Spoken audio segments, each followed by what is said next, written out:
কবিগুরু রবীন্দ্রনাথ ঠাকুর জীবন ও সাহিত্য।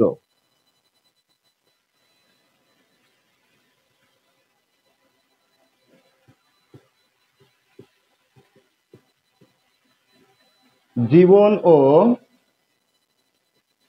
সাহিত্য আমাদেরকে বলতেই হয়, ছোট প্রাণ ছোট ব্যথা, ছোট ছোট দুঃখ কথা, নিতান্তই সহজ সরল, সহস্র বিস্মৃতি রাশি প্রত্যাহ যেতেছে ভাসে, তারই দু চারটি অশ্রু জল, অন্তরে অতৃপ্তি রবে, সাঙ্গ করি মনে হবে।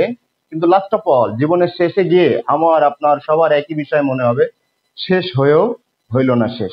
জীবনের এই ভাঙা গড়ার খেলায়, সুখ দুঃখের লড়াইয়ে কিংবা হাসি আনন্দের যে একটি বিশাল প্রেক্ষাপট, সেখানে আমাকে আপনাকে লাস্ট অফ অল মৃত্যুর আগের দিন পর্যন্ত শহীদুল্লাহ কায়সারের সে বিখ্যাত উপন্যাসের নামকরণ সংসপ্তকের মতো করে লড়াই করে যেতে হবে।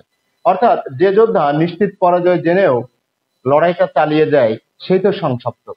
সেখানে আজকের ক্লাসে আমি আপনাদের মাঝে একদমই নতুন, এই নতুনত্ব নিয়েই আজকের ক্লাসে আপনাদেরকে আবারও স্বাগত জানাচ্ছি, নট স্বাগতম, স্বাগত জানাচ্ছি। আশা করি আপনারা ক্লাসটি উপভোগ করবেন। বাংলা সাহিত্যে কবিগুরু রবীন্দ্রনাথ ঠাকুর একজন শ্রেষ্ঠ সাহিত্যিক। এখন যদি বলেন কেন শ্রেষ্ঠ, এর ব্যাখ্যা বিশ্লেষণে আমাদেরকে যেতে হবে।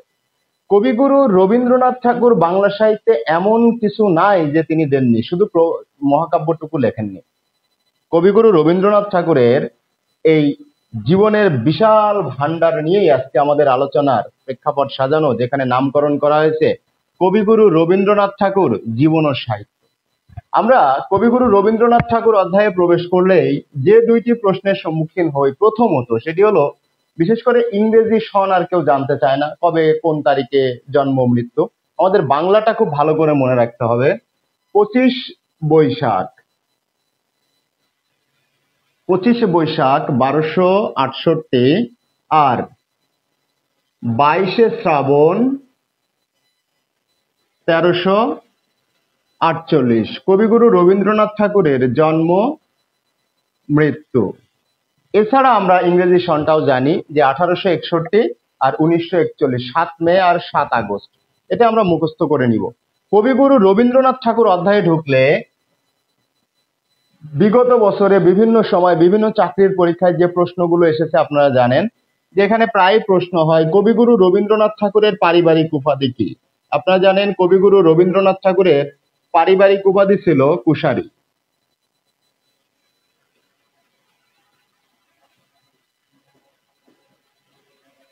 প্রশ্ন হইতে পারে তিনি বর্ণে কি ছিলেন বা তাদের বর্ণ পরিচয় কি ছিল।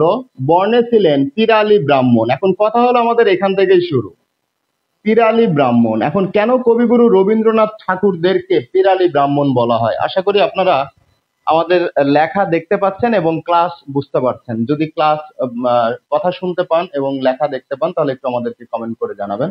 ওকে, কবিগুরু রবীন্দ্রনাথ ঠাকুরের পৈতৃক নিবাস কোথায়, এরকম একটি প্রশ্ন 35তম BCS এ এসেছিল। উত্তর হলো, কবিগুরুর পৈতৃক নিবাস খুলনা জেলার তৎকালীন পিঠাবো গ্রামে। এখানে আমাদের আরেকটি প্রশ্ন দাঁড়িয়ে যায় যে কবিগুরু রবীন্দ্রনাথ ঠাকুরের বাড়ি ছিল, মানে তার বাপদাদারা বসবাস করতেন খুলনা জেলার পিঠাবো গ্রামে। এখান থেকে তারা চলে গেলেন কোথায়? কলকাতার জোড়াসাঁকোর ঠাকুর পরিবার। আমাদের প্রশ্ন এখানে যে জন্ম কোথায়? তো জন্ম কলকাতার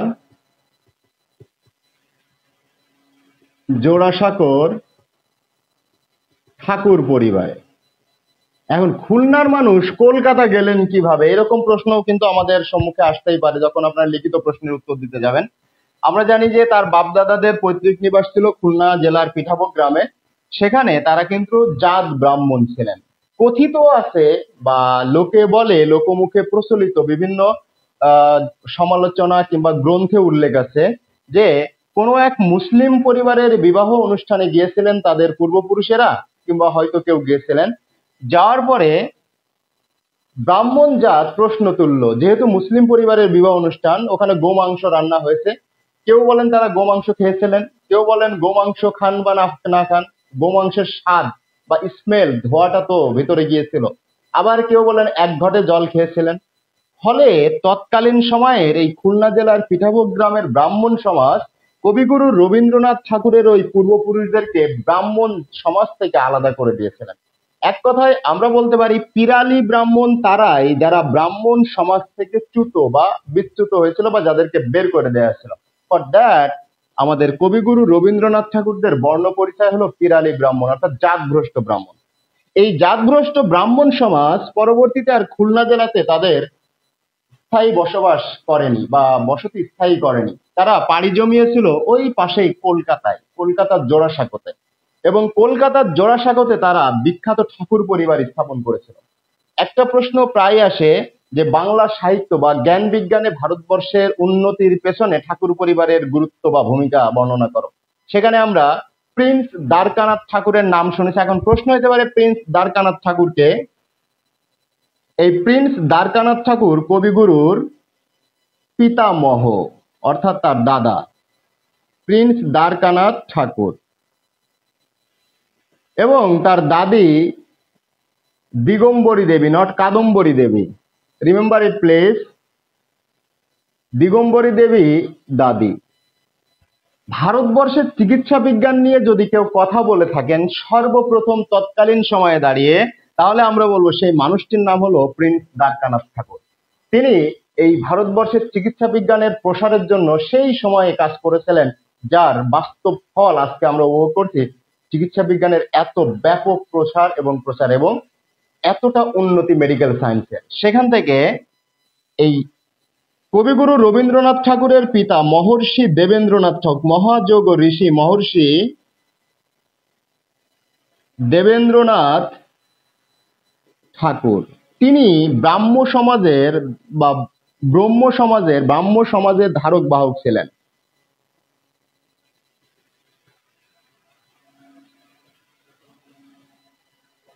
এই কবিগুরু রবীন্দ্রনাথ ঠাকুরের পিতা তিনি একটি পত্রিকার সাথেও যুক্ত ছিলেন।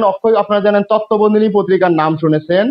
অক্ষয় কুমার দত্ত পরবর্তী এই তত্ত্ববোধিনী পত্রিকা দেখভাল করতেন মহর্ষি দেবেন্দ্রনাথ ঠাকুর। অর্থাৎ আমরা পূর্বপুরুষদের থেকে দেখতে পাচ্ছি দ্বারকানাথ চিকিৎসা বিজ্ঞানে অবদান রেখে গেছেন। মহর্ষি দেবেন্দ্রনাথ ঠাকুর সমাজ সংস্কার থেকে শুরু করে তিনি পত্র পত্রিকার সাথেও যুক্ত ছিলেন। এক কথায় ভারতবর্ষের বাংলা সমাজকে এগিয়ে নেওয়ার জন্য ঠাকুর পরিবারের ভূমিকা বা গুরুত্ব অপরিসীম। কবিগুরু রবীন্দ্রনাথ ঠাকুরের জন্ম ঠিক এইরকমই একটি জাত বা শ্রেষ্ঠ বংশে, যেখান থেকে তিনি পেয়েছিলেন জীবনের সুশিক্ষা। বলা আছে বা কথিত আছে কবিগুরু রবীন্দ্রনাথ ঠাকুরের একাডেমিক শিক্ষা কতটুকু, প্রাতিষ্ঠানিক শিক্ষা না থাকলেও কবিগুরু রবীন্দ্রনাথ ঠাকুরের ছিল জীবনধর্মী শিক্ষা। যে জীবনধর্মী শিক্ষা কবিগুরু রবীন্দ্রনাথ ঠাকুরকে কবিগুরু রবীন্দ্রনাথ ঠাকুর হয়ে উঠতে সহায়তা করেছিল। আজকে যারা ক্লাসে আমাদের সাথে যুক্ত আছেন আপনাদের সবাইকে আবারও শুভেচ্ছা এবং স্বাগত জানিয়ে আমরা আজকের ক্লাস সামনের দিকে টেনে নিচ্ছি। যেহেতু আমি আপনাদের আজকেই প্রথম ক্লাস নিচ্ছি, আশা করি ক্লাসটি আপনারা উপভোগ করবেন এবং আমাকেও হেল্প করবেন পরবর্তী ক্লাসগুলো নেওয়ার জন্য। ফাইন। সেখানে কবিগুরু রবীন্দ্রনাথ ঠাকুরের বড় ভাই সত্যেন্দ্রনাথ ঠাকুর ভারতবর্ষের প্রথম সিভিলিয়ান। অর্থাৎ আজকে যারা আমরা বিসিএস পরীক্ষা দিই সেই হিসাবে যদি আমরা বলি ভারতবর্ষের প্রথম সিভিলিয়ান কে ছিলেন? সত্যেন্দ্রনাথ ঠাকুর, কবিগুরু রবীন্দ্রনাথ ঠাকুরের বড়। এখানে আমাদের একটা প্রশ্ন নোটাবেন্ডে লিখতে হবে। তাহলে কবিগুরু রবীন্দ্রনাথ ঠাকুরেরা মোট কয় ভাই বোন ছিলেন? আমরা একটু কোড উল্লেখ করছি, মোট 15 ভাই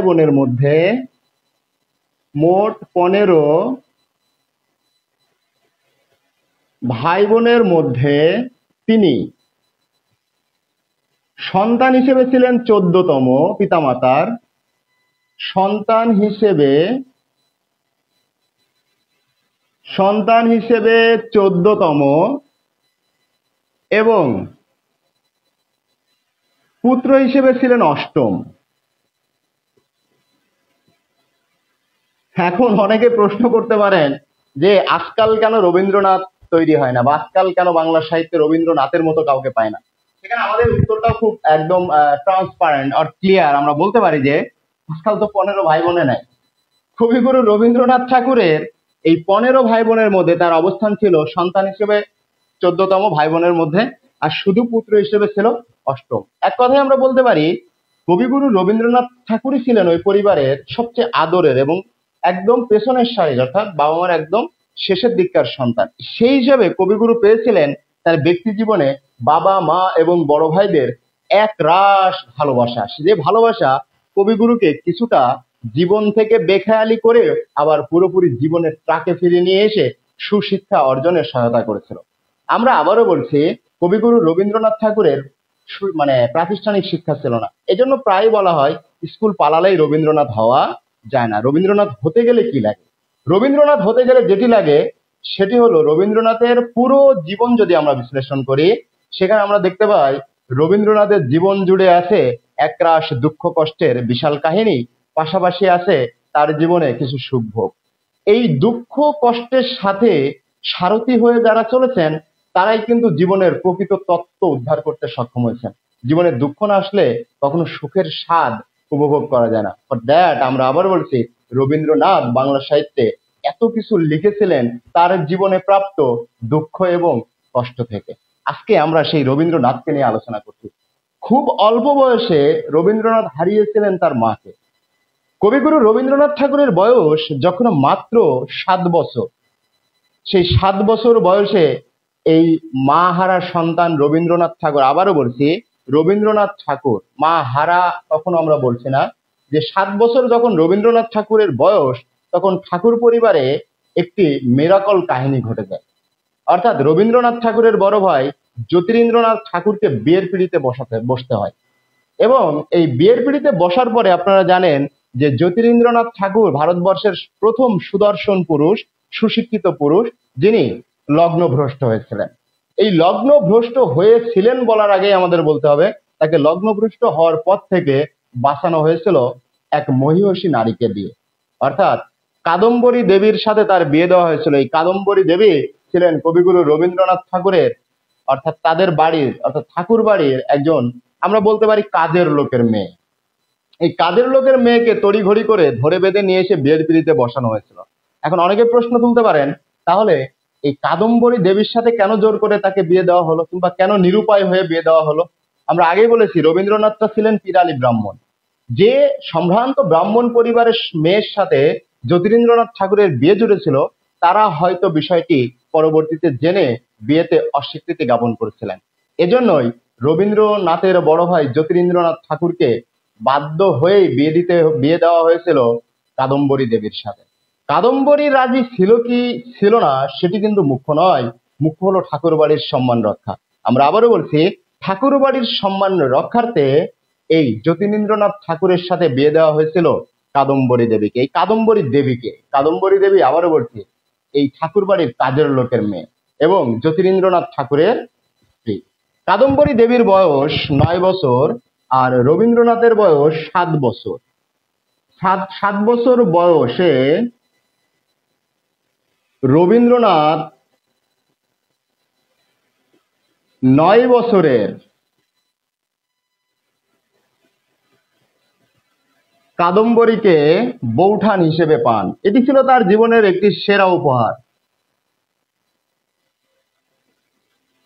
এখন এই 7 এবং 9 কম্বিনেশনেই বাংলা সাহিত্যের বিশাল অর্জন। এখন আপনারা অনেকেই ভ্যাবাচাকা খেয়ে যাচ্ছেন যে এই রবীন্দ্রনাথের সাথে কাদম্বরীকে কেন টানা হচ্ছে, বা কাদম্বরী এবং রবীন্দ্রনাথের মেল বন্ধন মূলত কোথায়।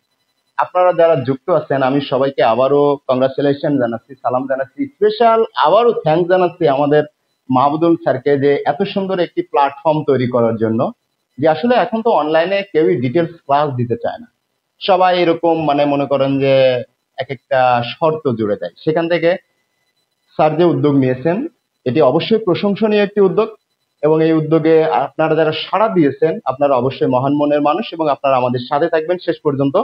আমরা চেষ্টা করব আপনাদেরকে সেরা কিছু দেওয়ার জন্য। আমরা একটি প্ল্যাটফর্মে কাজ করি দীর্ঘদিন, এই জব সিকার যারা আছেন আপনাদের জন্য আমরা দীর্ঘদিন কাজ করছি, আপনাদের স্যার এবং আমি।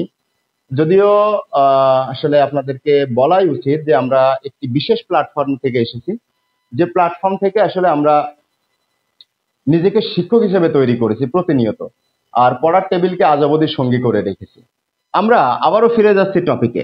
৭ এবং ৯-এর কম্বিনেশনে বাংলা সাহিত্য কিভাবে? দেখেন, যখন ৭ বছর বয়সের রবীন্দ্রনাথ ৯ বছর বয়সের কাদম্বরীকে বৌঠান হিসেবে পেলেন, তখন তার ভিতরে একটি উন্মাদনা কাজ করলো। আপনারা জানেন যে বাড়ির ছোট ছেলেগুলা ভাবিদের পিছু পিছু বেশি ঘোরে। এ নিয়ে অনেক মুখরোচক এবং বেশ আলোচনাধর্মী কিছু কথাও প্রচলিত আছে সমাজে। আমার প্রশ্ন এইখানে যে কাজের মেয়ে এই কাদম্বরী দেবীকে জ্যোতিরিন্দ্রনাথ ঠাকুর, যিনি তৎকালীন সময়ের একজন শ্রেষ্ঠ ব্যক্তি, মানে সৌন্দর্য বলেন, শিক্ষা বলেন, গুণ বলেন, সব দিক থেকে যিনি ভারতী পত্রিকা সম্পাদনা করতে সক্ষম হয়েছিলেন তৎকালীন সময়, সেই জ্যোতিরিন্দ্রনাথ ঠাকুরকে কাদম্বরী দেবীকে নিজের স্ত্রী হিসেবে গ্রহণ করেছিলেন?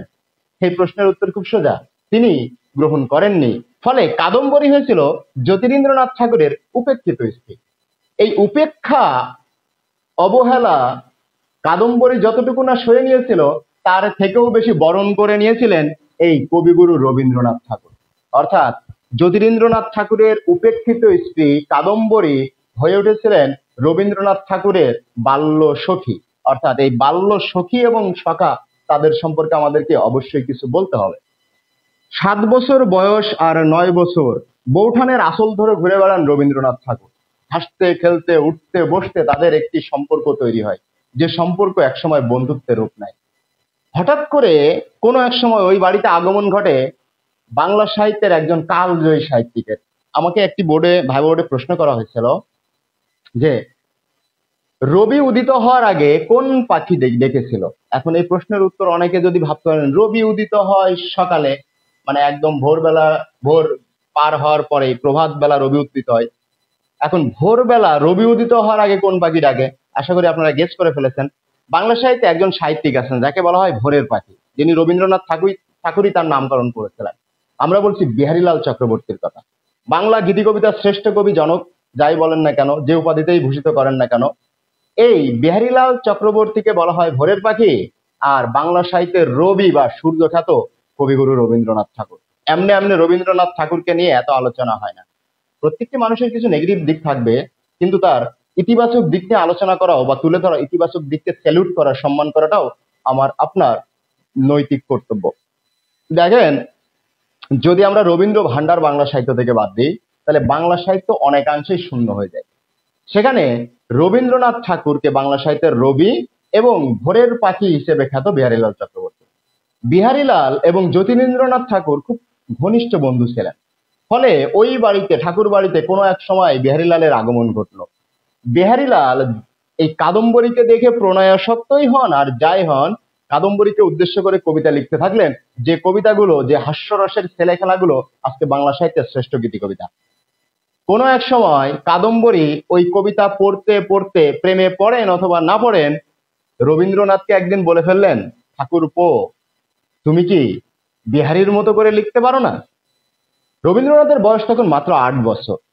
রাগে দুঃখে ক্ষোভে এই বাল্য সখীর খোঁচা সইতে না পেরে রবীন্দ্রনাথ ৮ বছর বয়সে যে কবিতা লেখার চেষ্টা করেছিলেন, সেটি আসলে কবিতা হয়নি, সেটি হয়েছিল একটি ছড়া।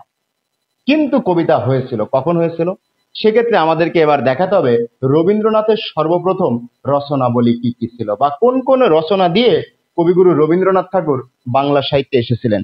আশা করি আপনারা যারা সাথে আছেন তারা আমাদের ক্লাসটি উপভোগ করছেন। যদি কোনো পরামর্শ থাকে তাহলে আমাদেরকে অবশ্যই কমেন্ট বক্সে আপনারা জানাবেন। তাহলে আমরা বাংলা সাহিত্যে ৭ এবং ৯-এর কম্বিনেশন দিয়ে কবিগুরু রবীন্দ্রনাথ ঠাকুরের জীবন বর্ণনা করার চেষ্টা করছি। আমরা যে প্রশ্নগুলো বোর্ডে লিখছি, এই প্রশ্নগুলো প্রিভিয়াস টাইমে বিভিন্ন পরীক্ষায় বিভিন্ন সময়ে এসেছে। আপনারা যদি আমাদের ক্লাস শুনতে পান এবং আমাদের ভয়েস একদম ক্লিয়ার শুনতে পান, অবশ্যই একটু কমেন্ট করে জানাবেন। কবিগুরু রবীন্দ্রনাথ ঠাকুরের প্রথম রচনাবলী বা প্রথম রচনা সমূহ। আপনারা জানেন যে কবিগুরু রবীন্দ্রনাথ ঠাকুর প্রকাশিত প্রথম কবিতা, কবিগুরু রচিত এবং প্রকাশিত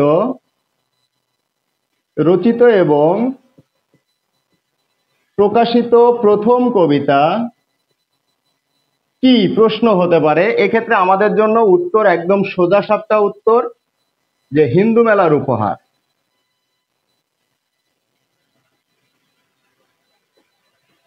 হিন্দু মেলার উপহার 1874। কবিগুরুর বয়স তাহলে কত? 1861-তে জন্ম হলে মাত্র 13 বছর। মাত্র 13 বছর বয়সে আমরা এখনো যেখানে পথ চলায় ঠিকভাবে শিখতে পারি না, সেখানে কবিগুরু লিখে ফেললেন একটি কবিতা। খোসা কিন্তু খেয়েছিলেন। খোসা কি? বিহারীলাল কাদম্বরীকে ভালোবেসে অথবা প্রণয়াসক্তে একের পর এক গীতি কবিতা লিখে চলেছে, তারই খোসা দিলেন কাদম্বরী রবীন্দ্রনাথকে। আর রবীন্দ্রনাথ লিখে ফেললেন একটি ছড়া কবিতা 8 বছর বয়সে, এবং সেখান থেকে চেষ্টা করতে করতে 1874 সালে মাত্র 13 বছর বয়সে তার প্রথম কবিতা প্রকাশিত হলো, যার নাম হলো হিন্দু মেলার উপহার। কবিগুরু রবীন্দ্রনাথ ঠাকুর বাংলা সাহিত্যে নিজের আগমনী বার্তা জানান দিলেন। কবিগুরু রবীন্দ্রনাথ ঠাকুরের প্রথম কবিতা যদি হিন্দু মেলার উপহার হয়, তো আমার প্রশ্ন হইল কবিগুরু রবীন্দ্রনাথ ঠাকুরের প্রথম রচিত কাব্যগ্রন্থ কোনটি? এখানে একটু কনফিউশন আছে। অনেকেই বলবেন বনফুল। এখানে আমাদের ডক্টর সৌমিত্র শেখরের নাম উল্লেখ করে বলছি, তিনি আমার বিভাগের শিক্ষক। তিনি তার গ্রন্থে উল্লেখ করেছেন যে বনফুল কবিগুরু রবীন্দ্রনাথ ঠাকুরের প্রথম কাব্যগ্রন্থ নয়। কবিগুরু রবীন্দ্রনাথ ঠাকুরের প্রথম প্রকাশিত কাব্যগ্রন্থ কবি কাহিনী। কবি কাহিনী, এইটা ঠিক আছে। 1878। কবিগুরু রবীন্দ্রনাথ ঠাকুর প্রকাশিত প্রথম কাব্যগ্রন্থ কোনটি যদি প্রশ্ন হয়, তাহলে আমাদের উত্তর হবে কবিগুরু রবীন্দ্রনাথ ঠাকুর প্রকাশিত সর্বপ্রথম কাব্যগ্রন্থের নাম হলো কবি কাহিনী, 1878। এখন প্রশ্নের আরেকটি বড় জায়গা হলো, তাহলে বনফুলকে কেন বাংলা সাহিত্যের প্রথম কাব্যগ্রন্থ বলা হয় কবিগুরুর? এখানে উত্তর হলো বনফুলের কয়েকটি কবিতা 1876 সাল, যখন রবীন্দ্রনাথের বয়স মাত্র 15 বছর, 1876 সালে বনফুলের কয়েকটি কবিতা প্রকাশিত হয়েছিল বলেই অনেকে বনফুলকে কবিগুরু রবীন্দ্রনাথ ঠাকুরের প্রথম কাব্যগ্রন্থ বলেন। কিন্তু বনফুল গ্রন্থাকারে প্রকাশিত হয় 1880 সালে। গ্রন্থাকারে বনফুল প্রকাশিত হয়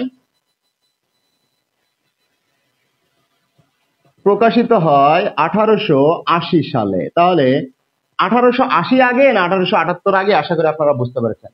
কাব্যগ্রন্থ অনেকগুলো কবিতা একসাথে প্রকাশিত হলেই তাকে কাব্যগ্রন্থ বলে, আর কয়েকটি কবিতা প্রকাশিত হলে কখনোই আমরা তাকে কাব্যগ্রন্থ বলতে পারি না। যখন একটি বই আকারে প্রকাশিত হবে তখনই সেটি গ্রন্থ। যদি কবিতার হয় তাহলে কাব্যগ্রন্থ, প্রবন্ধের হলে প্রবন্ধ গ্রন্থ।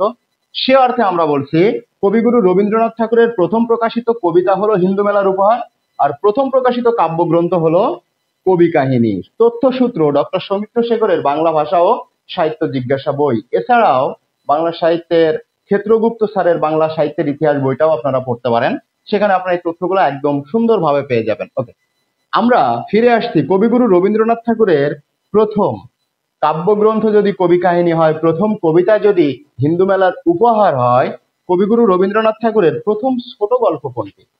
এখন ছোট গল্প বলার আগে আমাদেরকে একটু থামতে হবে। প্রথম প্রকাশিত ছোট গল্প, প্রথম প্রকাশিত ছোট গল্প, এই ছোট গল্প সম্পর্কে আপনারা জানেন, যার কিছু নাই সেই যেটা করে সেটা হলো ভিক্ষা। এই ভিখারিনী 1874, মাত্র 13 বছর বয়স। কবিগুরু 13 বছর বয়সে যে ভিখারিনী ছোট গল্প লিখেছিলেন, সেটি আজ অবধি বাংলা সাহিত্যে একটি আলোকবর্তিকা হয়েছে। অনেকে বুড়ো বয়স অর্থাৎ 100 পার হইলেও এইরকম গল্প লেখার সামর্থ্য রাখে না। এখানেই রবীন্দ্রনাথের সাথে আর আম জনতা বা আর বাকি যা সাহিত্যিক আছেন তাদের মৌলিক পার্থক্যের জায়গা। আমরা বলছি যে আমরা ছোট গল্পে এসে কেন থামবো? ছোট গল্পে এসে থামবো এই জন্যই, দেখেন ঈশ্বরচন্দ্র বিদ্যাসাগর, দুঃখিত, রাজা রামমোহন রায়, তিনি প্রথম ব্যাকরণ রচনা করে গেলেন। ফরদ্যাট তাকে বাংলা প্রথম ব্যাকরণ রচয়িতা বলা হয় বাংলা ভাষায়। ঈশ্বরচন্দ্র বিদ্যাসাগর তিনি জ্যোতির্চিহ্ন বিরাম চিহ্ন দিয়ে বাংলা সাহিত্যে গদ্যকে কাঠামোবদ্ধ করলেন। ফলে ঈশ্বরচন্দ্র বিদ্যাসাগরকে বলা হয় বাংলা গদ্যের জনক। প্যারীচাঁদ মিত্র প্রথম উপন্যাস নিয়ে আসলেন, সার্থক নয়, কিন্তু সার্থক উপন্যাসের জনক বঙ্কিমচন্দ্র চট্টোপাধ্যায়। আবার মাইকেলের যদি আমরা যাই, বাংলা সাহিত্যের প্রায় সকল জায়গায় তিনি খোঁচা মেরে গেছেন, একমাত্র উপন্যাস ব্যতীত। বাংলা সনেটের জনক মাইকেল মধুসূদন দত্ত, বাংলা আধুনিক কবিতার জনক মাইকেল মধুসূদন দত্ত, প্রহসনের জনক মাইকেল মধুসূদন দত্ত, বাংলা নাট্য সাহিত্যের জনক মাইকেল মধুসূদন দত্ত, বাংলা পত্রকাব্যের জনক মাইকেল মধুসূদন দত্ত। মাইকেল মধুসূদন দত্ত মেঘনাদবধ কাব্য দিয়ে তিনি অতীতের সকল রেকর্ড ব্রেক করেছিলেন। পৃথিবীতে 4টি শ্রেষ্ঠ মহাকাব্য আছে, যেটিকে বলা হয় অথেন্টিক অ্যাপিক বা জাত মহাকাব্য, যেখানে ইলিয়াড ওডিসির পরেই রামায়ণ মহাভারত। যে রামায়ণ মহাভারতের বিশেষ করে রামায়ণকে উল্টে তিনি মেঘনাদ বধ 1861 সালে লিখেছিলেন। সেই মাইকেল বাংলা সাহিত্যে আধুনিকতার প্রবর্তক হিসেবে পরিচিত। আমার আপনার সকলের প্রশ্নের জায়গায় একটি হওয়া উচিত, তাহলে বাংলা সাহিত্যে রবীন্দ্রনাথ কি সৃষ্টি করলেন? রবীন্দ্রনাথ কি কোনো কিছুর জনক নন? সেই প্রশ্নের উত্তর হচ্ছে এই ছোট গল্পে। রবীন্দ্রনাথ বাংলা সাহিত্যের সবচেয়ে সর্বকনিষ্ঠ শাখা বা সবচেয়ে ছোট শাখা, সবার পরে আসে শাখা, এই ছোট গল্প সৃষ্টি করেছিলেন রবীন্দ্রনাথ। ফর দ্যাট, এই রবীন্দ্রনাথকে, for the reason, for that, for this, আমরা রবীন্দ্রনাথকে বলি বাংলা ছোট গল্পের জনক বা রূপকার। বাংলা সাহিত্যে ছোট গল্প সৃষ্টি করে রবীন্দ্রনাথ বললেন, ছোট প্রাণ, ছোট ব্যথা, ছোট ছোট দুঃখ কথা, নিতান্তই সহজ সরল, সহস্র বিস্মৃতি রাশি, প্রত্যাহ যেতেছে ভাসি। রবীন্দ্রনাথ বললেন, এই জীবন ছোট ছোট দুঃখ, কষ্ট, হাসি, আনন্দ এর সমন্বয়ে, যেটা নদীর স্রোতের মতো বয়ে যায়। রবীন্দ্রনাথ বলেছেন, মানুষের জীবন নদীর স্রোতের মতো। একটি ঝর্ণার ধারা যখন প্রবাহিত হয়, তখন নুড়ি পাথরের বাঁধ ভাঙতে ভাঙতে আঁকা বাঁকা গতিতে যখন সে এগোয়, প্রত্যেকটা বাঁকে সে বাধাগ্রস্ত হয়। আমার আপনার জীবনও তাই। চলতে পথে আমরা বাধাগ্রস্ত হই, তারপরেও এই স্রোতধারা যেমন এগিয়ে যায়, আমাদেরকেও একইভাবে এগিয়ে যেতে হয়। রবীন্দ্রনাথ বাংলা সাহিত্যে দিলেন ছোট গল্প উপহার স্বরূপ। রবীন্দ্রনাথ বাংলা সাহিত্যের প্রথম যে ছোট গল্পটি লিখেছিলেন তার নাম ভিখারিণী, তার প্রথম প্রকাশিত ছোট গল্প। যে ভিখারিণীর প্রত্যেকটা জায়গা এতটাই, প্রত্যেকটা লাইনের ভাষা বা বাক্যের ভাষা এতটা মানে বাস্তবধর্মী এবং হৃদয় লাগার মতো। শুধু একটা প্রশ্নই মনে মনে করি, যে 13 বছর বয়সে একটা মানুষ এরকম ভাষা সৃষ্টি করলো কিভাবে? অবশ্যই এজন্য আমাদেরকে বলতে হয়, রবীন্দ্র প্রতিভা ছিল গড গিফটেড। এটা সৃষ্টিকর্তা প্রদত্ত প্রতিভা, যেটা সবার থাকে না। এই জন্য বাংলা সাহিত্যে আর রবীন্দ্রনাথ খুঁজে পাওয়া যায় না। ওকে, দেখেন, তাহলে আমরা প্রথম কবিতার কথা বলেছি, প্রথম কাব্যগ্রন্থের কথা বলেছি, আমরা এখন বললাম প্রথম কিসের কথা? ছোট গল্পের কথা। এখন অনেকেই বলতে পারেন, রবীন্দ্রনাথ রচিত সর্বপ্রথম উপন্যাস কোনটি? প্রথম প্রকাশিত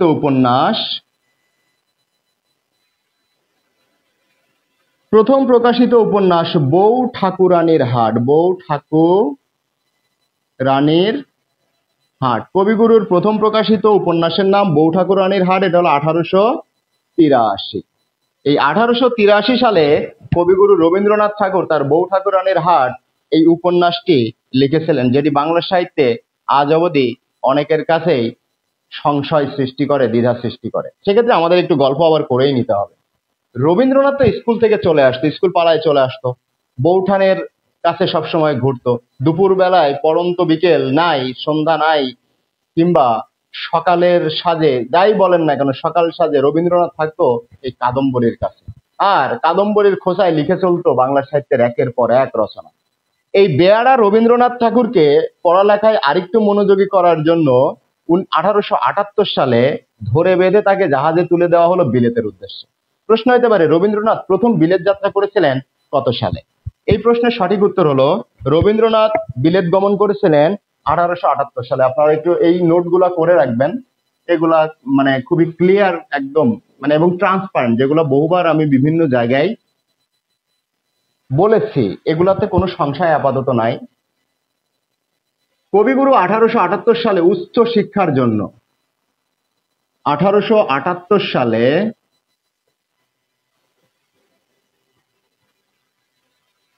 উচ্চ শিক্ষার জন্য বিলেত গমন করেন। দেখেন, 1878 সালে কবিগুরু রবীন্দ্রনাথ ঠাকুরের বয়স 17 বছর। তাহলে কাদম্বরীর কত? কাদম্বরীর 19 বছর। বয়সটা মনে হচ্ছে খুব একটা ভালো না। অর্থাৎ ঠাকুর বাড়িতে একটা গুঞ্জন কিন্তু রটে গেছে, কাদম্বরী রবীন্দ্রনাথ সামথিং রং। এই রং থেকেই ঠাকুর বাড়ির লোকজন দেখলো রবীন্দ্রনাথকে এবার দূরে পাঠাতে হবে, কাদম্বরী থেকে দূরে। রবীন্দ্রনাথ কাদম্বরী থেকে দূরে চলে গেলেন। কোথায় গেলেন? বিলেত গেলেন। বিলেত গমনের পরে রবীন্দ্রনাথ এবং কাদম্বরীতে যে ছেদ বা বিচ্ছেদ ঘটলো, সেখান থেকে রবীন্দ্র ভান্ডারে যুক্ত হলো নতুন কিছু। রবীন্দ্রনাথ ইংল্যান্ডে যাওয়ার পরে ওই সময় বেশ কিছু বিষয় শিখে এসেছিলেন, জ্ঞান অর্জন করেছিলেন। তার মধ্যে অন্যতম হলো ইংরেজরা কেন সারা বিশ্ব শাসন করে, এদের পাওয়ার অফ হাউস কোথায়।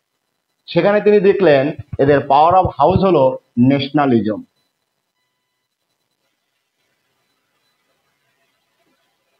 যে ন্যাশনালিজমকে বাংলায় করলে হয় জাতীয়তাবাদ বা স্বাজাত্যবোধ। এই স্বাজাত্যবোধ যদি মানুষের মধ্যে না থাকে তাহলে দেশ শাসন করা যায় না। ভাই ভাই যদি দ্বন্দ্ব থাকে তাহলে আপনি দেশ শাসন করবেন কেমনে? আপনি নিজের ঘরেকে শাসন করতে পারবেন না, পাড়া প্রতিবেশী আপনাকে মেরে যাবে। রবীন্দ্রনাথ দেখলেন যে ইংরেজদের মূল হাতিয়ার হলো ন্যাশনালিজম। তারা মরলেও ইংরেজকে নিয়ে মরে, বাঁচলেও ইংরেজকে নিয়ে মরে। ইংরেজ যদি কোনো ভুল করে ওটাই ইংরেজদের কাছে ঠিক। ইংরেজি অর্থাৎ ইংরেজরা জাতিভেদ বুঝে না, ইংরেজরা জাতিগত এই বৈষম্য বোঝে না। ফলে তারা বিশ্বের প্রায় 30টি দেশে কলোনি স্থাপন করতে তৎকালীন সময়ে সক্ষম হয়েছিল এবং আধুনিক বিশ্বেও এই পোস্ট মডার্নিজে বা উত্তরাধুনিক যুগে এসেও ইংরেজরা কিন্তু দাপটে সারা বিশ্ব শাসন করে যাচ্ছে। এখন আমাদেরকে আমেরিকা, ইউরোপের দিকে, ইংল্যান্ডের দিকে তাকিয়ে থাকতে, আমরা এখনো ইউরোপ যেতে চাই, আমেরিকা যেতে চাই আমাদের ভাগ্যের উন্নয়নের জন্য। এটাকে অনেকটা হাস্যকর মনে হলেও এটা ভয়ঙ্কর সত্য।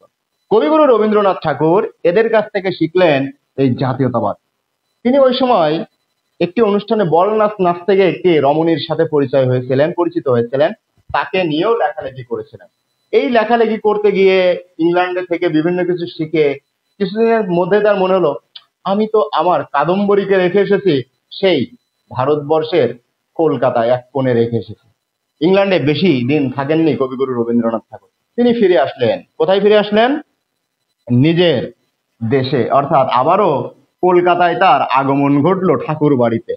ঠাকুর বাড়ির লোকজন যতটুকু না উৎকণ্ঠিত হলো, তার থেকে বেশি উৎকণ্ঠিত বা আবেগ আপ্লুত হয়ে উঠলেন কাদম্বরী দেবী। রবীন্দ্রনাথকে বরণ করতে গিয়ে হয়তো তিনি দুটো খোঁচা দিয়ে বলেছিলেন, তোমার আমার কথা খুব মনে আছে, তুমি ইংল্যান্ডে গিয়ে ঠিকই আর এক রমণীর সাথে, বা তখন বলা হতো ম্যামের সাথে বা মেমবুড়ি, তার সাথে তো ঠিকই বল নাচ নেচেছো, তুমি তো আমাকে ভুলেই গিয়েছিলে। এই ভুলে যাওয়া প্রেম ছাদ বাগানের নন্দন কারণে নতুনত্ব পেয়েছিল বা আরো প্রগাঢ় হয়েছিল, যেটা রবীন্দ্রর বিভিন্ন লেখায় বারবার ফুটে উঠেছে। 1881 সালে কবিগুরু রবীন্দ্রনাথ ঠাকুর প্রথম কবিতা লিখেন, প্রথম নাটক লিখেন, প্রথম নাটক প্রকাশিত হয়। কবিগুরু রবীন্দ্রনাথ ঠাকুরের প্রথম প্রকাশিত নাটক কোনটি যদি প্রশ্ন হয়, তাহলে আপনারা নির্দ্বিধায় উত্তর দিবেন বাল্মীকি প্রতিভা। কবিগুরু রবীন্দ্রনাথ ঠাকুরের লিখিত এবং প্রকাশিত প্রথম কবিতার নাম বাল্মীকি প্রতিভা। এটা হলো 1881 সালে। ঠিক এর পরে 1883 সালে তিনি লিখে বসেন প্রথম উপন্যাস, নাম দেন বউ ঠাকুরানীর হাট। কবিগুরু রবীন্দ্রনাথ ঠাকুর যখন বউ ঠাকুরানীর হাট লিখলেন, তখন মোটামুটি এই ঠাকুরবাড়ি সহ আশপাশে বেশ গুঞ্জন রটে গেছে। জ্যোতিরিন্দ্রনাথ কোথায়? তিনি তো কাদম্বরীকে স্ত্রী হিসেবে এই 1883 পর্যন্ত কবুল করে নেননি বা গ্রহণ করে নেননি। জ্যোতিরিন্দ্রনাথ ঠাকুর মজে আসেন মেজ বৌঠানের গানের আসরে। এই মেজ বৌঠান প্রতিদিন সন্ধ্যাবেলা সাজবাতি জ্বালিয়ে জ্যোতিরিন্দ্রনাথকে নিমন্ত্রণ করত, সেখানে গানের আসর বসতো, জ্যোতিরিন্দ্রনাথের মন ভালো করার জন্য বাইজি নাচতো। এগুলো আপনারা জানেন যে ঠাকুর বাড়ির পচা ইতিহাস। জ্যোতিরিন্দ্রনাথ মজে আছেন মেজ বৌঠানের গানের আসরে, আর রবীন্দ্রনাথ ফিরে এসে মন ভালো করার চেষ্টা করছেন কার? কাদম্বরী দেবীর।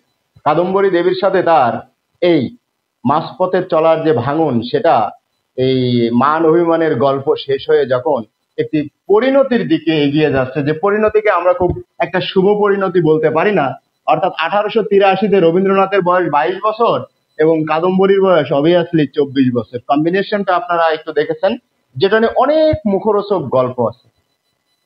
1883-তে গিয়ে মেজ বৌঠান দেখলেন, বাড়ির কর্তা ব্যক্তিরা দেখলেন মান সম্মান আর থাকলো না।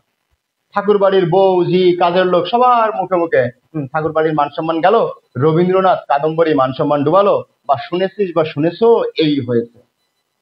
এই হওয়া থেকে 1883 সালে রবীন্দ্রনাথকে ধরে বেঁধে বিয়ে দেওয়া হলো। রবীন্দ্রনাথ আদৌ বিয়ে করেছিলেন কিনা আমার জানা নাই। 1883 সালে কবিগুরুকে ভবতারিণী দেবীর সাথে বিয়ে দেওয়া হয়।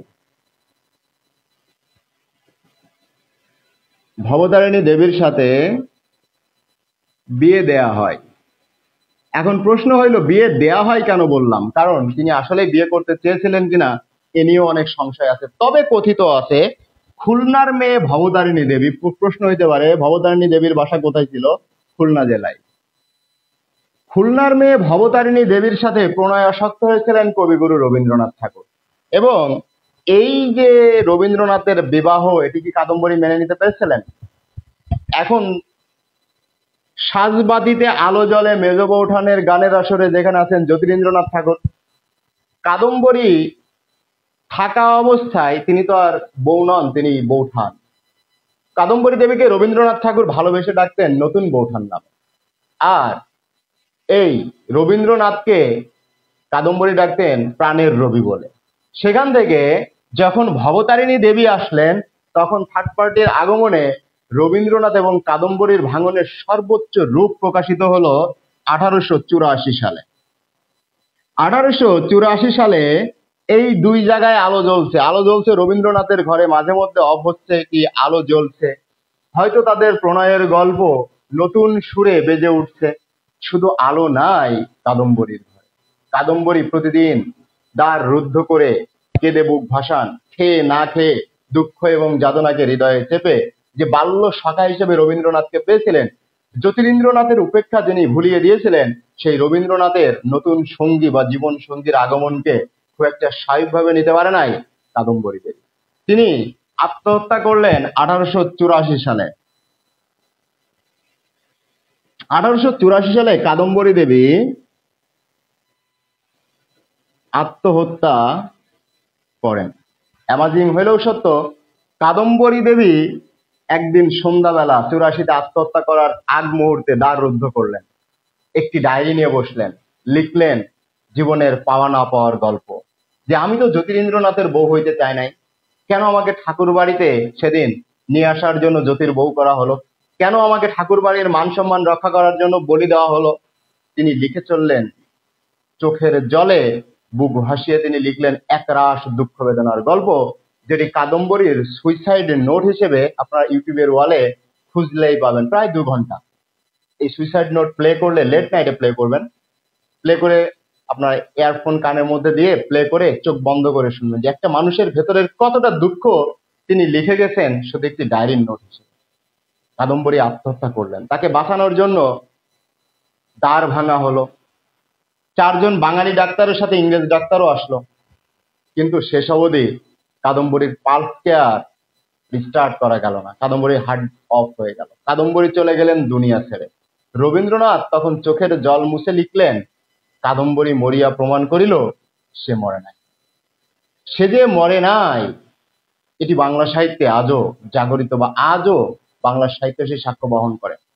কাদম্বরীর সুইসাইডের এই ঘটনাটুকু ধামাচাপা দেওয়ার জন্য ইংরেজদের জন্য মদের আসর বসানো হলো, বড় বড় পত্রিকার মুখ বন্ধ করে দেওয়া হলো।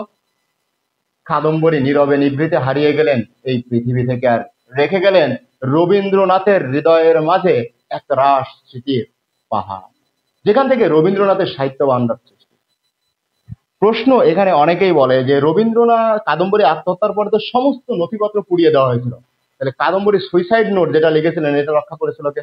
অবভিয়াসলি রবীন্দ্রনাথ ঠাকুর।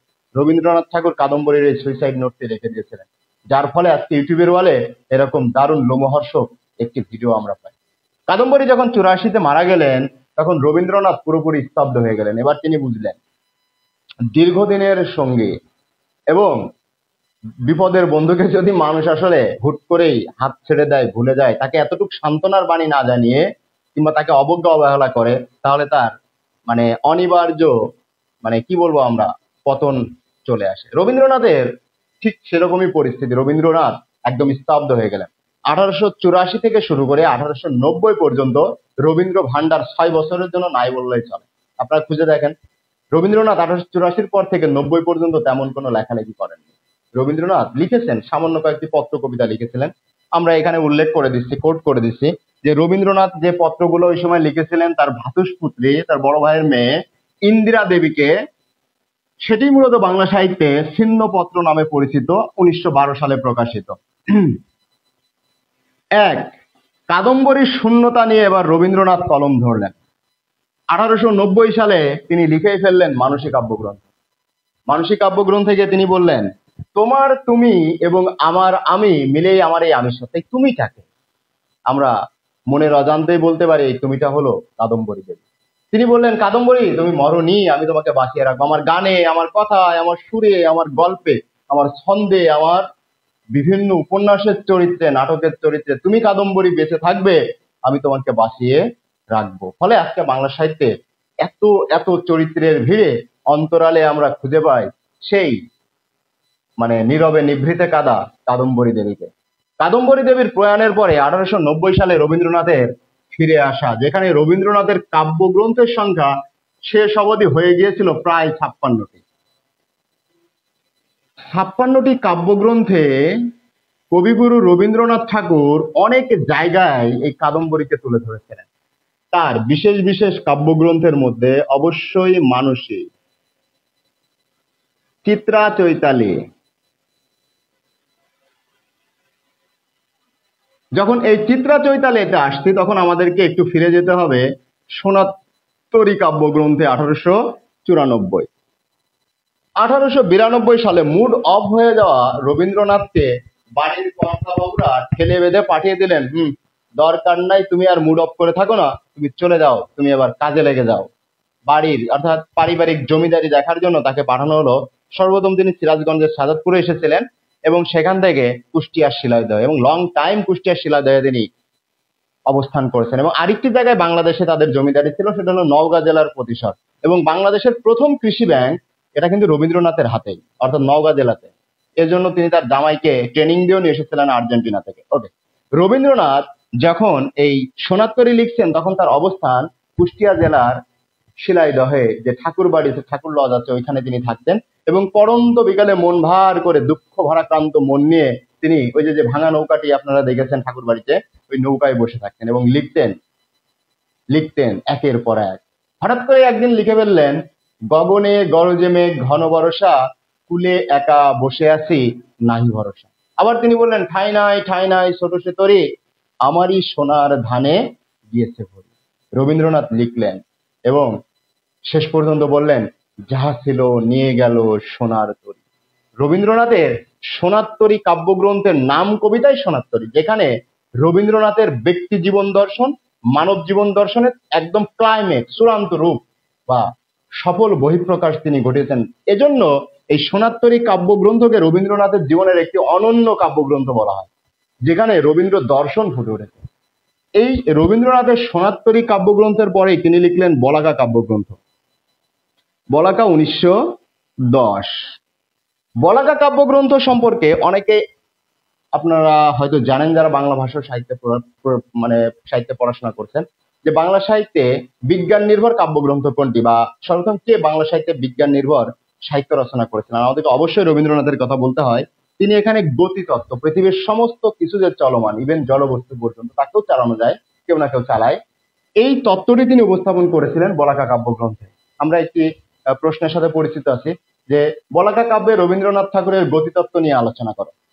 এই বলাকা রবীন্দ্রনাথ ঠাকুরের সেই কাব্য যে কাব্যে তিনি বিজ্ঞান নিয়ে এসেছিলেন। এই বলাকা যখন তিনি প্রকাশ করেন, অ্যাট দ্য সেম টাইম তিনি যার জন্য পুরস্কৃত হয়েছিলেন, সেই আমাদের বহুকাঙ্ক্ষিত গীত প্লাস অঞ্জলি থেকে গীতাঞ্জলি 1910। গীতাঞ্জলি মূলত 157টি গানের সংকলন ছিল, 157টি গানের সংকলন। গীতাঞ্জলির ইংরেজি অনুবাদ, এর ইংরেজি অনুবাদ সং অফারিংস এর জন্য, অফারিংস এর জন্য তিনি নোবেল প্রাপ্ত হন বা নোবেল পান। তিনি নোবেল পান 1913 সালে নভেম্বর মাসে। দেখেন, আমরা অনেকে জানি গীতাঞ্জলির জন্য তিনি নোবেল পুরস্কার পেয়েছিলেন, না, তিনি গীতাঞ্জলিকে ইংরেজিতে অনুবাদ করেছেন, নিজেই করেছিলেন, আর এর ভূমিকা অংশ লিখে দিয়েছিলেন ডব্লিউ.বি. ইয়েটস, ইংরেজ বিখ্যাত কবি ডব্লিউ.বি. ইয়েটস। ভূমিকা অংশ লিখেছিলেন ইংরেজ বিখ্যাত কবি ডব্লিউ.বি. ইয়েটস।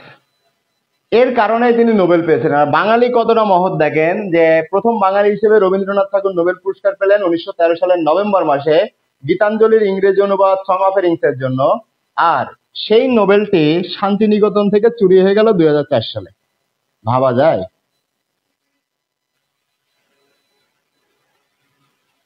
2004 সালে কবিগুরু রবীন্দ্রনাথ ঠাকুর প্রাপ্ত নোবেলটি শান্তিনিকেতন থেকে চুরি হয়। এ নিয়ে সিনেমাও আছে, আপনারা জানেন। ওকে, রবীন্দ্রনাথ ঠাকুর আরো আরো কাব্যগ্রন্থ লিখেছেন, যে কাব্যগ্রন্থগুলো খুবই আলোচিত এবং গুরুত্বপূর্ণ। প্রশ্ন হতে পারে পূরবী কাব্যগ্রন্থ নিয়ে কিছু বলবেন না? এগুলো এখন আপনারা জানেন যে ডিটেল কোশ্চেন, মানে কোশ্চেন হয় ডিটেলস একদম। সেখানে পূরবী 1925, কবিগুরু, এটা হলো দ্বিতীয় যৌবনের কাব্যগ্রন্থ, কবিগুরু রবীন্দ্রনাথ ঠাকুরের দ্বিতীয় যৌবনের কাব্যগ্রন্থ হলো পূরবী। এখানে গিয়ে তিনি তার প্রথম যৌবনে 65 বছর বয়সে গিয়ে প্রথম যৌবনকে তিনি বারবার উল্লেখ করেছেন। সেখানে আপনারা জানেন যে পূরবী কাব্যগ্রন্থটি আর্জেন্টিনার ভিক্টোরিয়া ওকাম্পোকে উৎসর্গ করা হয়। তিনি তাকে ভালোবেসেই হোক বা না বেসেই হোক, তিনি তাকে উদ্দেশ্য করে এই কাব্যগ্রন্থের কবিতাগুলো লিখেছিলেন।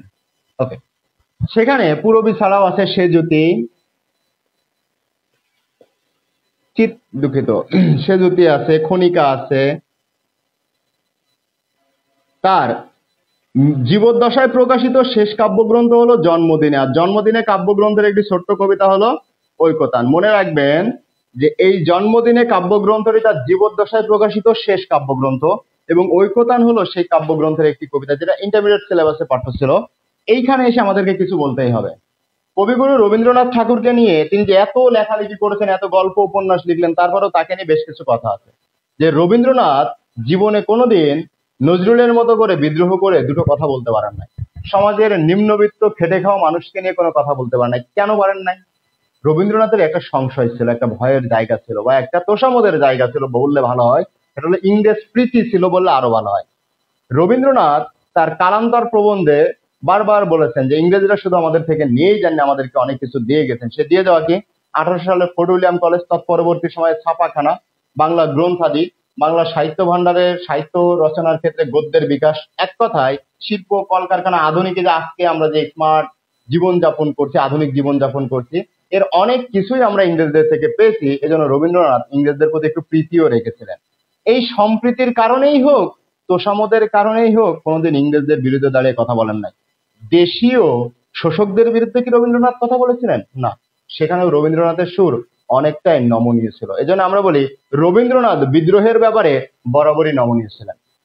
রবীন্দ্রনাথ কোনোদিন সরাসরি কথা বলেননি। জীবনের শেষ প্রান্তে দাঁড়িয়ে 1941 সালে তার জীবদ্দশায় প্রকাশিত শেষ কাব্যগ্রন্থের ঐকতান কবিতায় তিনি বললেন যে বিপুলায় পৃথিবীর কতটুকু জানি, এ পৃথিবীতে কত কিছু আছে, কত দেশ আছে, কত নগর আছে, কত রাজধানী আছে, কত গাছপালা, কত পশু পাখি, কত জীব জানোয়ার, কয়জন কতটুকুই বা আমি জেনেছি। বলে আমি কিছুই জানতে পারিনি। এই জানতে পারিনি বলে আমি বিভিন্ন গ্রন্থ পড়ি। তিনি একসময় বললেন যে মাঝে মাঝে গেছি আমি ওপাড়ার প্রাঙ্গণের ধারে, ভেতরে প্রবেশ করি সে শক্তি ছিল না একেবারে। তিনি বলছেন মাঝে মাঝে আমি জেলে, কৃষক, তাঁতির পাড়ায় গিয়েছি, কিন্তু তাদের সাথে বুক মিলাতে পারিনি একটাই কারণে, যে আসলে আমার সাদা কাপড়ে দাগ লেগে যাবে, লোকে কিছু বলবে। আমি এমন একটা ঘরে বসে আছি যেটার বাতায়ন বা জানালা একদম সংকীর্ণ, চাইলেই সেখান থেকে সবকিছু দেখা যায় না। তিনি বললেন জীবনে জীবন যোগ করা না হলে ব্যর্থ হয় গানের পসরা, তাই আমি মেনে নিই সে নিন্দার কথা, আমার সুরের ব্যর্থতা। বলতে সারা জীবন ধরে যে গান আমি লিখলাম, আমার এই গানে সুরারোপ করতে গিয়ে দেখি একটা বড় ভুল বা একটা বড় গ্যাপ রয়ে গেছে। যে আমি যে গান লিখেছি সেই গান আসলে পারফেক্ট হয় নাই, কারণ এই গানের সুরে ওই যে সমাজের খেটে খাওয়া মানুষ যাদের উপরে ভর করে সমস্ত জগৎ সংসার চলছে, তাদের ক্ষেত্রে দুটো কথা আমি বলতে পারি নাই, তাই আমার গান পরিপূর্ণ হয় না। আমি জীবনে জীবন যোগ করতে পারি নাই, আমি সাধারণ মানুষের সাথে মিশতে পারি নাই, সাধারণ মানুষের অধিকার নিয়ে আমি কথা বলতে পারি নাই। তাই তিনি বললেন এসো কবি অখ্যাত জনের নির্বাক মনে, যে এমন একজন কবি বাংলা সাহিত্যে আবার এসো যে শুধু তাদের হয়েই কথা বলবে। আমরা বলতে পারি যে পরবর্তী সময়ে যারা বাংলা সাহিত্যে রেভলিউশন সৃষ্টি করেছে তারা সবাই রবীন্দ্রনাথের এই মানে স্বপ্নে দেখা বা ভাবা বা আবেগের জায়গা থেকে চাওয়া সেই কবি বা সাহিত্যিক। রবীন্দ্রনাথ ঐকতান কবিতায় নিজের সম্পূর্ণ ব্যর্থতা স্বীকার করে গেলেন। প্রত্যেকটা মানুষ সে যেই হোক না কেন মৃত্যুর আগ মুহূর্তে সত্য কথা বলে দেয়। রবীন্দ্রনাথও বলে গেলেন। এরপরে আরেকটি কাব্যগ্রন্থ প্রকাশিত হলো যার নাম শেষ লেখা। প্রশ্ন হতে পারে কবিগুরু রবীন্দ্রনাথ ঠাকুরের মৃত্যুর পর প্রকাশিত কাব্যগ্রন্থ কোনটি? শেষ লেখা। মৃত্যুর পর প্রকাশিত, কবিগুরু রবীন্দ্রনাথ ঠাকুরের মৃত্যুর পর প্রকাশিত, যার নামকরণ তিনি করে দিতে পারেন নাই, এজন্য এর নাম হয়েছে শেষ লেখা। কবিগুরু রবীন্দ্রনাথ ঠাকুরের কাব্য ভান্ডার বিশাল। একজন কবি হিসেবে এই বিশাল 56টি কাব্যগ্রন্থের কবিকে আমরা নাম দিয়েছি কবিগুরু। প্রশ্ন হতে পারে কবিগুরু রবীন্দ্রনাথ ঠাকুরকে কবিগুরু উপাধি দিয়েছিলেন কি? আপনারা জানেন যে ব্রহ্ম বান্ধব উপাধ্যায় তাকে কবিগুরু উপাধি দিয়েছিলেন। আমরা লিখে দিচ্ছি, ব্রহ্ম বান্ধব উপাধ্যায় কবিগুরু রবীন্দ্রনাথ ঠাকুরকে কবিগুরু উপাধি দিয়েছিলেন।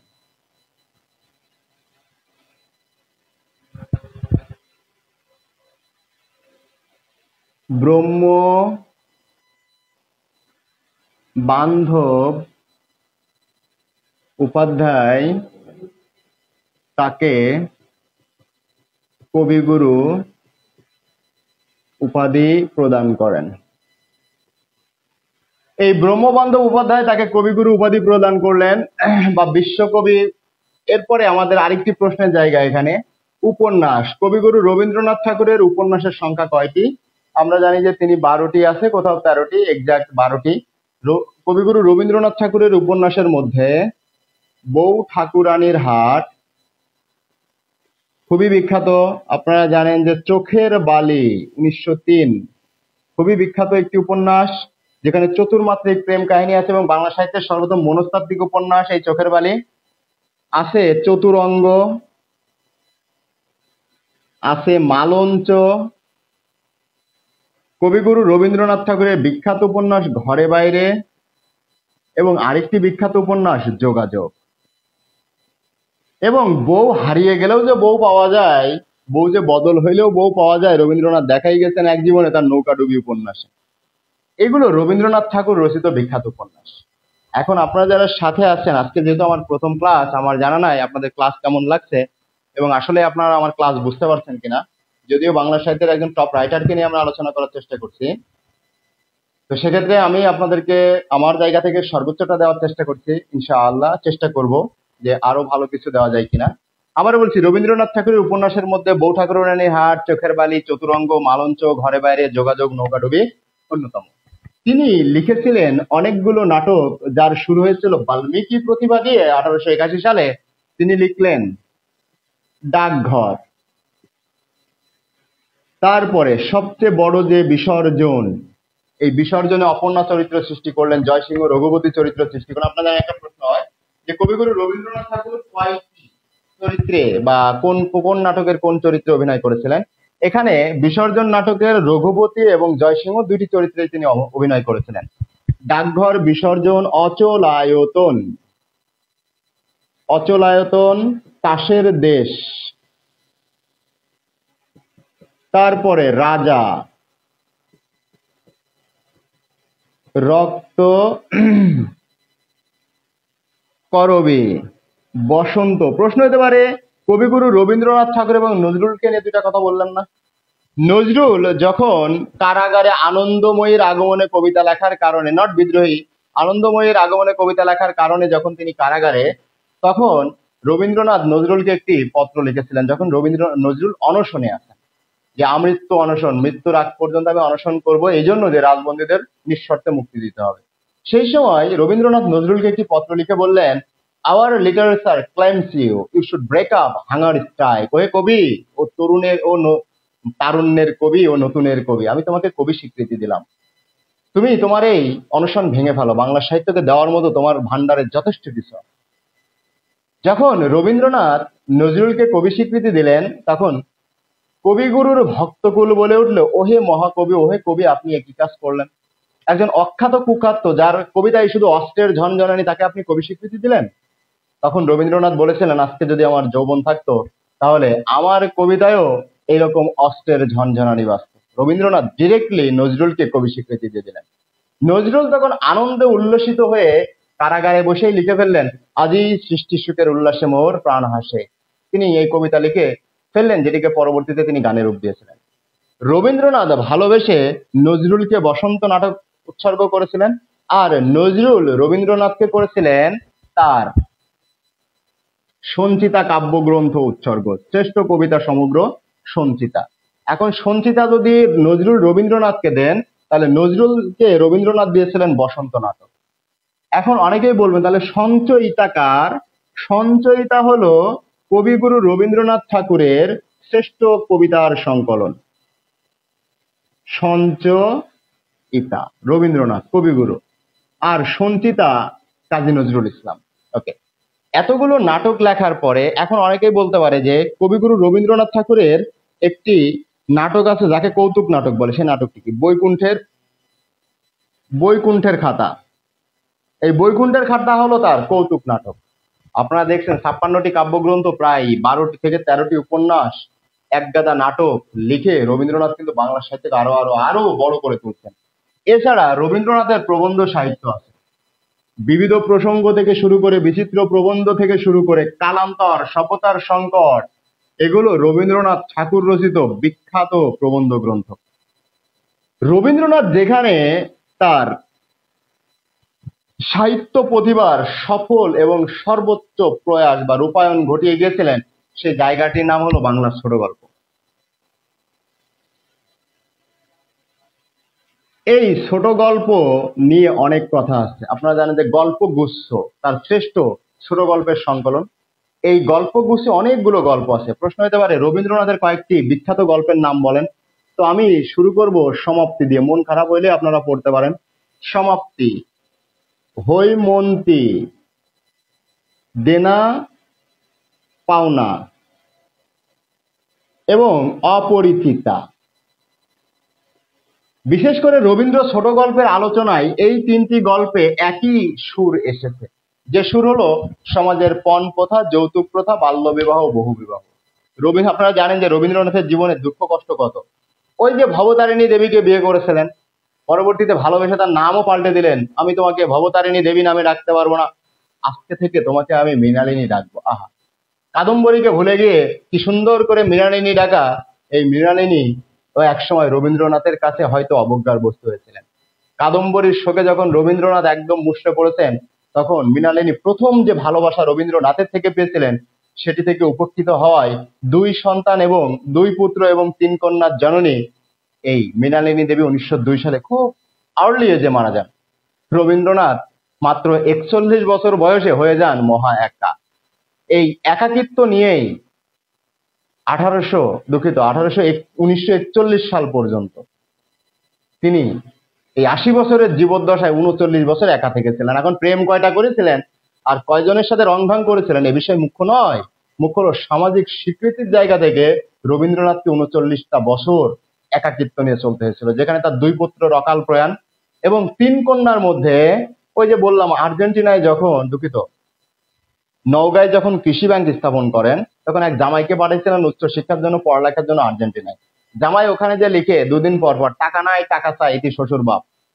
এখন রবীন্দ্রনাথকে লিখতে বাধ্য হয়, মানে রবীন্দ্রনাথ লিখতে বাধ্য হয়েছিলেন যে জমিদারি থেকে বাবা যে কয় টাকা পয়সা পাই, এই টাকা দিয়ে আমার টেনে টুনে জমিদারিটা চালিয়ে যে কয় টাকা বাঁচে তোমাদের দিয়ে সেরে আর আমাদের কিছুই থাকে। তিনি একসময় বাধ্য হয়ে লিখলেন, টাকা নাই করো বাপ করো মাপ, আমার টাকা পয়সা যা ছিল সব শেষ। ফলটা পোহালো রবীন্দ্রনাথের মেয়েরা। রবীন্দ্রনাথের 2টি কন্যা এই শুধু যৌতুকের কারণে মারা গিয়েছিল। তিনি শেষ কন্যাটি যখন মারা যায়, তাকে দেখতে যাচ্ছিলেন, অর্থাৎ সংবাদ শুনে দেখতে যাচ্ছিলেন ঘোড়ার গাড়িতে। প্রতিমধ্য যখন তিনি শুনতে পেলেন যে মেয়েটি আর বেঁচে নাই, তিনি মেয়েকে শেষ দেখা না দেখে চলে এসেছিলেন। এই যে কষ্ট, এই যে ভেতরের ক্ষোভ, এক কাদম্বরী চলে যাওয়া, মা হারানো অল্প বয়সে, এবং নিজের যে কন্যাদের সাথে ঘটে যাওয়া যে মানে লোমহর্ষক ঘটনা, সেগুলোকে তিনি রূপায়ণ করলেন। প্রথমে হৈমন্তীকে মেরে ফেললেন, দেনা পাওনায় নিরুপমাকে মারলেন, কিন্তু অপরিচিতাতে এসে তিনি ঘুরে দাঁড়িয়ে বললেন কল্যাণীরা বেঁচে থাকবে, কল্যাণীরা দেশ মাতৃকার সেবা করবে, দেশের সেবা করবে, মায়ের সেবা করবে। অর্থাৎ নারীদের জয়গান গাওয়া 3টি শ্রেষ্ঠ গল্পের মধ্যে হৈমন্তীতে জয়গান কতটুকু গাইতে পেরেছেন জানি না, তবে ফুটিয়ে তোলার চেষ্টা করেছেন। দেনা পাওনাও একই অবস্থা, কিন্তু অপরিচিতাতে তিনি সার্থক। এছাড়াও তার আরো গল্প মধ্যবর্তিনী, মধ্যবর্তিনী, পোস্ট মাস্টার, ছুটি, কাঁদিয়ে ভাসিয়ে দিবে, ছুটি গল্প। এছাড়া এক রাত্রি নষ্টনীড়, এক রাত্রে নষ্টনীড়। তিনি বাংলা সাহিত্যের একটি গল্পে যৌনতাকে, please don't take it otherwise, যৌনতাকে তিনি খুব ওপেনলি তুলে ধরেছিলেন, যে ছোট গল্পটির নাম হলো ল্যাবরেটরি। এই ল্যাবরেটরি ছোট গল্পে তিনি যৌনতাকে তুলে ধরেছিলেন খুব ওপেনলি, যেটা নিয়ে অনেক সমালোচনা আছে। এছাড়াও রবীন্দ্রনাথ যে ছোট গল্পগুলো লিখেছেন সেগুলো বাংলা সাহিত্যে আজ অবধি আমাদের স্ত্রীর পত্র, ছোট গল্পের আদর্শ হয়ে আছে। স্ত্রীর পত্র, শুভা, ইত্যাদি ইত্যাদি। তার ছোট গল্পের এই পসরা যদি আমরা নিয়ে বসি শেষ হবে না। দেখেন, রবীন্দ্রনাথ কাব্য, উপন্যাস, নাটক, ছোট গল্প, গান, প্রায় 2000-এর বেশি গান লিখেছেন। তিনি প্রায় 2000-এর বেশি চিত্রকর্ম রচনা করেছেন। তার আছে গীতিনাট্য, তার আছে গীতি পুস্তক, তার আছে ভ্রমণ কাহিনী, তার আছে ছিন্নপত্র। এক কথায় রবীন্দ্র ভান্ডার বিশাল। আজকের ক্লাসের যখন একদম শেষ দিকে আমরা, তখন আমাদেরকে বলতেই হচ্ছে যে আসলে রবীন্দ্রনাথকে নিয়ে আলোচনা করে কোনোদিন শেষ করা যাবে না। আমরা ক্লাস শুরু করেছিলাম 9টায়, 1 ঘন্টা ব্যাপী শুধু রবীন্দ্রনাথকে ক্রমাগত নিয়ে আলোচনা করছি, কথা বলেই যাচ্ছি। রবীন্দ্রনাথ এতটাই বিশাল। আপনারা জানেন যে রবীন্দ্রনাথ 1901 সালে এই একদম স্থায়ীভাবে শান্তিনিকেতনে চলে যান এবং শান্তিনিকেতনে বসবাস শুরু করেন। এবং এই বসবাস করতে করতে শান্তিনিকেতনে যে ব্রহ্মচর্যাশ্রম ছিল, যখন 1921 সাল, তখন রবীন্দ্রনাথকে নিয়ে কিন্তু বিশাল সমালোচনা। রবীন্দ্রনাথ ঢাকা ইউনিভার্সিটিতে এসেছেন, একবার জগন্নাথ হলে আসার পরে ছাত্ররা তাকে অনুরোধ করে বসলেন। সেই সময় তিনি ছাত্রদের অনুরোধে কবিতা লিখেছিলেন। সেই রবীন্দ্রনাথ 1921 সালে ঢাকা বিশ্ববিদ্যালয় যখন প্রতিষ্ঠা হয়, তখন তিনি একটু বেঁকে বসেছিলেন। এনে অনেক অনেক গল্প আছে যেগুলো আজকের আলোচ্য বিষয় নয়। তবে রবীন্দ্রনাথ যে আসলে ঢাকা বিশ্ববিদ্যালয়ে গ্রাজুয়েট করেছিলেন কিন্তু করেন নাই, একটু আপনারা লক্ষ্য করেন। 1921 সালেই ঢাকা বিশ্ববিদ্যালয় প্রতিষ্ঠার সময়কালীনই তিনি ব্রহ্মচর্যাশ্রমকে রবীন্দ্র ভারতী বিশ্ববিদ্যালয়ে রূপ দেন, যেটি আসলে আমি বলবো যে একজন এই বাংলাদেশের মানুষ হিসেবে, এই বঙ্গের মানুষ, আমার কাছে অনেকটা দৃষ্টিকটু লাগে যে তিনি আরেক বছর পরে ওটাকে রূপান্তর করতে পারতেন, কিংবা তিনি বলতে পারতেন যেটা বলেছিলেন যে মূর্খের দেশে বিশ্ববিদ্যালয় মানে না। যদিও এটা সত্য কথা, এখন তো আমরা প্রত্যেকটা জেলায় জেলায়, প্রত্যেকটা থানায় থানায়, প্রত্যেকটা গ্রামে বিশ্ববিদ্যালয় হলে ভালো হয়। মানে দেশময় বিশ্ববিদ্যালয় থাকবে শুধু আমাদের চিন্তা এবং চেতনার জায়গাটায়।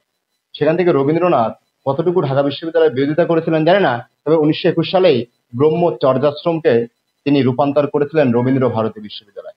রবীন্দ্রনাথের সমগ্র জীবন ভাবনায় সেই 1861-র পরে, বিশেষ করে তার 7 বছর বয়স থেকে শুরু করে 1941 পর্যন্ত, 80 বছর বয়স পর্যন্ত রবীন্দ্রনাথকে নিয়ে যদি আমরা আলোচনা করতে যাই, রবীন্দ্র সাহিত্য ভান্ডারে শুধু দেখব ব্যাপকতা এবং বিশালতা। রবীন্দ্রনাথ এমন কোনো জায়গা নাই বাংলা সাহিত্যে, একমাত্র মহাকাব্য ব্যতীত সকল সেক্টরে তিনি হাত দেওয়ার চেষ্টা করেছিলেন এবং সেই জায়গাগুলোকে রংধনুর 7 রঙে সুন্দর করে রাঙিয়ে দিয়ে গেছেন। দেখ, রবীন্দ্রনাথকে আমরা বলি বাংলা সাহিত্যের সর্বকালের সর্বশ্রেষ্ঠ সাহিত্যিক। রবীন্দ্রনাথকে বলি বাংলা সাহিত্যের সূর্য বা রবি। রবীন্দ্রনাথকে বলি বাংলা সাহিত্যের দিকপাল সাহিত্যিক। রবীন্দ্রনাথ সম্পর্কে আরেকটু কথা বলতে হয়। রবীন্দ্রনাথ তার কোরীয় কোমল কাব্যগ্রন্থে বলেছিলেন যে নদীর এপার কহে ছাড়িয়া দীর্ঘশ্বাস, ওপারেতে সর্বসুখ আমার বিশ্বাস। আমরা যারা হতাশ প্রাণ আছি তাদেরকে এই লাইন দুটো ভালোভাবে মনে রাখতে হবে। জীবনে আপস অ্যান্ড ডাউন থাকবে, জীবনে দুঃখ থাকবে, কষ্ট থাকবে, না পাওয়ার বেদনা থাকবে, তারপরেও শত বাধা বিপত্তি ঠেলে এগিয়ে যেতে হবে। রবীন্দ্রনাথ তার একটি বিখ্যাত কবিতায় বললেন যে নির্ঝরের স্বপ্নভঙ্গ, যে আজিয়ে প্রভাতে রবির কর, কেমনে পশিল প্রাণের পর। এগুলো রবীন্দ্রনাথের বিখ্যাত রচনা। রবীন্দ্রনাথ বললেন, মরিতে চাহিনা এ সুন্দর ভুবনে, মানবের মাঝে আমি বাঁচিবারে চাই। আমার, আপনার, সবার আকুলতা কিংবা চাওয়ার জায়গা কিংবা মনের ভিতরকার একটা আকাঙ্ক্ষার জায়গা দিন শেষে কিন্তু একটাই, যে আমরা বেঁচে থাকি। মানুষ বাঁচে কোথায়? ওই যে বললেন রবীন্দ্রনাথ ঠাকুর তার সোনাত্তরী কাব্যগ্রন্থের নাম কবিতা সোনাত্তরীতে, মানুষ বাঁচে তার সৃষ্টি আর কর্মে। যদি আপনার সৃষ্টি না থাকে, যদি আপনার কর্ম সুন্দর হয় না হয়, যদি আপনার সততা না থাকে, আপনি মুহূর্তে হারিয়ে যাবেন। কালে ভাদ্রে মানুষ আপনাকে মনে করবে মীর জাফরের মতো করে, যেমনকি মীর জাফরকে স্মরণ করা হয়, যেমন স্মরণ করা হয় ওই যে আবু জেহেলকে এরকম স্মরণ করবে। কিন্তু মনীষীদের মতো করে এই যে শতবর্ষ পরে এসেও কিংবা বহু যুগ পরে এসেও আমরা অ্যাডলফ হিটলারকে স্মরণ করছি ইসরায়েলের ধ্বংসযজ্ঞ দেখে, যে ইসরায়েলকে ওই দিন যদি সব ইহুদি মেরে ফেলতো, তাই না? যারা লিজেন্ড, যারা কিংবদন্তি, তাদেরকে স্মরণ করতে হবে। আর কিংবদন্তি তৈরি হয় জীবনের জীবনে প্রাপ্ত, আবার বলছি, কিংবদন্তি তৈরি হয় জীবনে প্রাপ্ত দুঃখ কষ্ট থেকে। লড়াই করুন। জবের যে সেক্টর বাংলাদেশে আপনারা জানেন খুব ক্রিটিক্যাল। এখানে আপনাকে টিকতে হলে কম্পিটিশন, বিগ কম্পিটিশন, ম্যাসিভ একটা জোন তৈরি করতে হবে, যেখানে আপনাকে হিউজ পরিমাণ স্টাডি করতে হবে। পড়াশোনা ব্যতীত, আবারও বলছি, প্রপার স্টাডি ব্যতীত কখনো আপনি এই মানে বর্তমান সময়ের যে জব যে সিলেবাস, এখানে আপনি টিকতে পারবেন না। এই জন্য আমি প্রায় বলি, আমার যারা প্রাক্তন স্টুডেন্ট তারা জানেন, যারা আমার সরাসরি ক্লাসও দিতে পেরেছেন, যে পৃথিবীতে কেউ কাউকে জায়গা করে দেয় না, কেউ কাউকে প্ল্যাটফর্ম দেয় না। সেক্ষেত্রে প্ল্যাটফর্ম তৈরি করে নিতে হয়, জায়গা কেড়ে নিতে হয়। এই জায়গা কারার জন্য যেটা দরকার হয় সেটা হলো নিজেকে এমন ভাবে পেটায়ে তৈরি করতে হবে, এমন ভাবে তৈরি করতে হবে যেন পৃথিবী জায়গা দিতে বাধ্য হয়।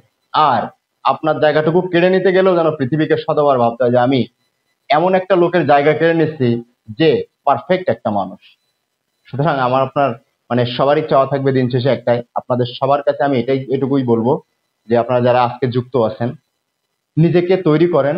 ডিজার্ভ, কোনো কিছু চাওয়ার আগে ডিজার্ভ, নিজেকে তৈরি করেন, নিজে কিছু অর্জন করেন। Deserve before you desire. Never lose hope, never lose your resolve. Don't be frustrated, don't be disappointed. আপনি কখনোই আপনি হতাশ হবেন না। নেভার লজ হোপ, আবার বলছি, আশা আর মনোবল যদি হারিয়ে ফেলেন তাহলে সব হারিয়ে যাবে। দুঃখ আসুক, কষ্ট আসুক, বরণ করে নেন। এগুলো বরণ করে নিয়েই আমাদেরকে সামনের দিকে এগিয়ে যেতে হবে। সে পর্যন্ত আজকের প্রথম ক্লাস। আমরা লং লেকচার নিয়ে অভ্যস্ত। আজকের ক্লাসে যতটুকু পেরেছি, এটাকে অনেকটা বলা চলে আপনাদের সাথে পরিচিতিমূলক একটা ক্লাস ছিল, যেটাকে আরো ভালোভাবে বলা হয় ডেমো একটা ক্লাস ছিল।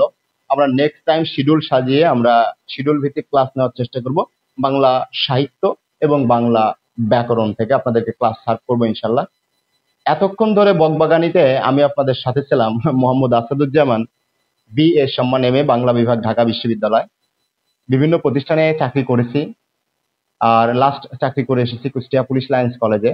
ওরাকল BCS এর সাথে দীর্ঘ সূত্রতা চলছে তো চলছেই। আর অনলাইন প্ল্যাটফর্মে মোটামুটি মাঝে মধ্যে সুযোগ পেলে বা নিজের যে পেজ আছে বা এরকম আমাদের পার্সোনাল যে গ্রুপ আছে, এগুলোতে আমরা ক্লাস সার্ভ করি। আর স্পেশালি আবারও বিশেষভাবে আমি মাহমুদুল স্যারকে আবারও থ্যাঙ্কস জানাচ্ছি যে এরকম একটি জায়গা দাঁড় করানোর জন্য, এরকম একটা অনলাইন প্ল্যাটফর্ম তৈরি করার জন্য। আপনাদের সবার জন্য শুভকামনা রইল। আপনারা সবাই ভালো থাকবেন, আমার জন্য দোয়া করবেন। আমিও আপনাদের সবার জন্য দোয়া করি আপনারা সবাই ব্যক্তি জীবনে সফল হন, যার যার জায়গা থেকে যে যে স্বপ্ন দেখেছেন আপনাদের সবার স্বপ্ন পূরণ হোক। See you next, till then, আল্লাহ হাফেজ, আসসালামু আলাইকুম ওয়া রাহমাতুল্লাহ।